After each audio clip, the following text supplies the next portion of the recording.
In World War I, the Germans made a critical error before the war even started. They underestimated the King of Belgium. The world at this time was often viewed as a powder keg or a tinderbox. One spark could set the whole thing off. And on June 28, 1914, a 19-year-old named Gavrilo Princip lit the match that would unleash mass suffering on a scale that the world had never seen before. When he shot Archduke Franz Ferdinand, Princip set in motion a complicated series of treaties and agreements that would ultimately lead to the outbreak of the Great War. And the Germans were ready, or so they thought. Like most of Europe, they had been preparing for this moment for years. Through meticulous planning, the Germans had developed what was known as the Schlieffen Plan.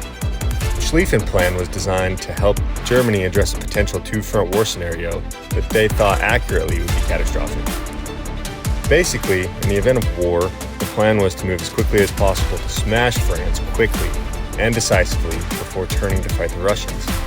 According to the plan, it would take 6 weeks to crush France and to turn the remaining German forces towards the Eastern Front. This is where the critical error came to light. To execute the Schlieffen Plan, the German army would need to cross through Belgium, and not just a small number of troops. They needed to move nearly 1 million men through the heart of the country. The Germans assumed the Belgians would allow them to do this with no trouble, but King Albert had other ideas. He warned the Germans that if they stepped foot in his country, he would consider it an act of war and respond in kind. Belgium is a nation, not a road, he declared. We will fight until the last man stands. The Germans basically laughed at him, assuming they would easily roll up any defensive measures the Belgian army could throw at them. The crossing of Belgium was supposed to take 10 to 14 days, and it ended up taking nearly 3 weeks. The fortress city of Liège alone held up to the German advance for over a week. The Germans, like everyone else at the time, didn't understand the impact machine guns would have on modern warfare.